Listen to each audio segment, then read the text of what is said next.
IIT ISM Dhanbad में शनिवार को माइनिंग इंजीनियरिंग विभाग एवं एएमआई छात्र चैप्टर के संयुक्त तत्वाधान में वार्षिक टेक्नो माइनिंग फेस्ट खानन 25 की भव्य शुरुआत हुई।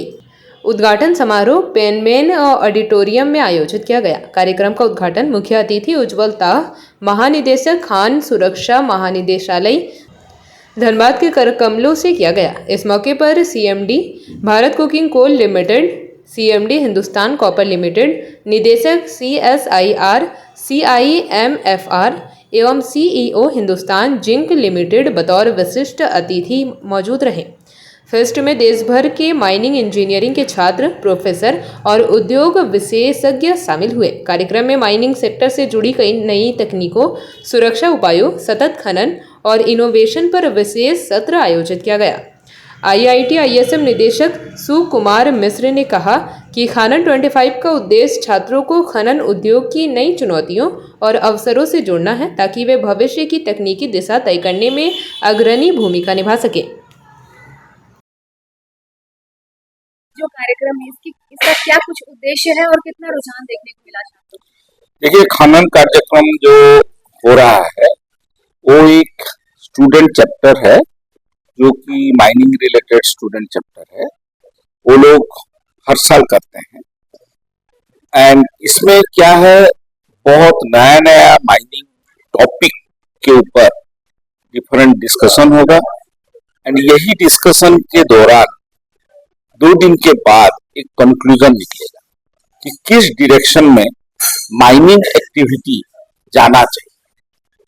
यही इसका मूल उद्देश्य है, जो कि फ्यूचर डायरेक्शन को वो सूचित करेगा।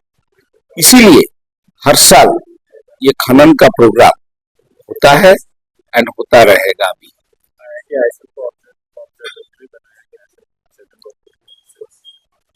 ये कितना फायदेमंद आप ये जो प्राइम मिनिस्टर सर जो बताए हैं उसी के बारे में पूछ रहे हैं, क्योंकि और एक भी ऑब्जर्वेटरी हमारे पास है, वो एक अलग है। ये जो सर जो बोले हैं वो क्या है, देखिए, वो उसको हम बोलते हैं क्रिटिकल मिनरल का ऑब्जर्वेटरी। अभी क्रिटिकल मिनरल एक बहुत इंपॉर्टेंट टॉपिक हो गया है, क्योंकि हमारा जो एनर्जी सेक्टर है, जिसके लिए कोई भी कंट्री को आप जब डेवलपिंग से डेवलप की तरफ जाएगा, एनर्जी कंजप्शन उसका बढ़ते बढ़ते जाता है। एंड आप लोग देख रहे होंगे ईवी अभी आ रहा है, उसमें जो बैटरी होता है उसके अंदर क्रिटिकल मिनरल है। वो क्रिटिकल मिनरल जिसके पास होगा वो होल वर्ल्ड में माना जाएगा शक्तिशाली एक हिसाब से। वो मैं मिलिट्री पॉइंट ऑफ व्यू से नहीं बोल रहा, लेकिन अगर क्रिटिकल मिनरल नहीं है तो आपका सब कुछ ठप हो जाएगा। इसीलिए जो ऑब्जर्वेटरी का काम है वो है कि कैसे ये क्रिटिकल मिनरल कहाँ कहाँ है, क्या है, उसका मैप बनाया जाए, कैसे मूवमेंट होगा, सप्लाई चेन कैसे बनेगा, ये सब का जो काम है वो ऑब्जर्वेटरी का एक पार्ट है।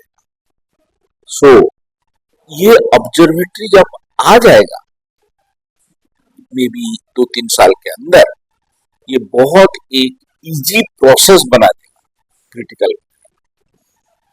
सर, जिस तरह से कार्यक्रम के दौरान ये पता चला कि आईआईटी आईएसएम को 20वां रैंक मिला है क्यूआर रैंकिंग में माइनिंग इंजीनियरिंग के तहत, वो क्या कुछ उपलब्धि है सर, क्या कहना चाहेंगे इसके बारे में? देखिए, वो जो क्यूएस रैंकिंग 20 जो डिक्लेयर हुआ और जो बोले, वो लास्ट ईयर का क्यूएस रैंकिंग था, इस बार का अभी तक आया नहीं है। क्यूएस रैंकिंग एक है, आपका वर्ल्ड वाइड आपका इंस्टीट्यूट का मान्यता कैसा है। तो जैसे 20 है और इंडिया में हम एक है, उसका तो वैल्यू डेफिनेटली काफी हाई है। एंड एज ए डायरेक्टर मैं इसको डेफिनेटली कॉन्ग्रेचुलेट करूंगा एंड माइनिंग डिपार्टमेंट को इसीलिए बहुत बहुत बहुत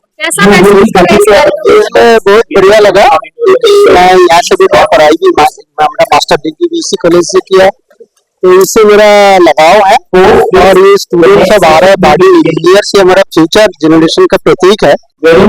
इसी का दौरान जो डेली टेस्ट है उसे इनोवेटिव यहाँ पे सीखने का माहौल बहुत अच्छा है। तो सीखेगा वो लोग कुछ इनोवेशन करेगा, नया कुछ आएगा तो हमारा देश का आगे बढ़ेगा, उनका भी करियर प्रोग्रेस होगा, अपना देश का भलाई अच्छा है।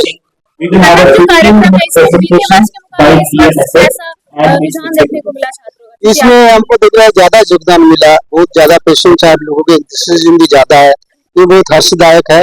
हम चलेंगे कि आशा करेंगे कि भविष्य में भी इसके बारे में बच्चा और भी थोड़ा जागरूक हो, लोग इंक्यूबेशन में आए, नया नया तकनीकी नया नया अपना उद्योग को बढ़ाए, अपने जॉब सीकर से ज्यादा जॉब गिवर हो जाए, एम्प्लॉयमेंट का सीकर से ज्यादा एम्प्लॉयमेंट गिवर, ये हमारा तमन्ना है। चूंकि IIT ISM को ऑब्जर्वेटरी मिला है भारत सरकार के द्वारा, तो DGMS की तरफ से क्या कुछ यहाँ पर योगदान होगा?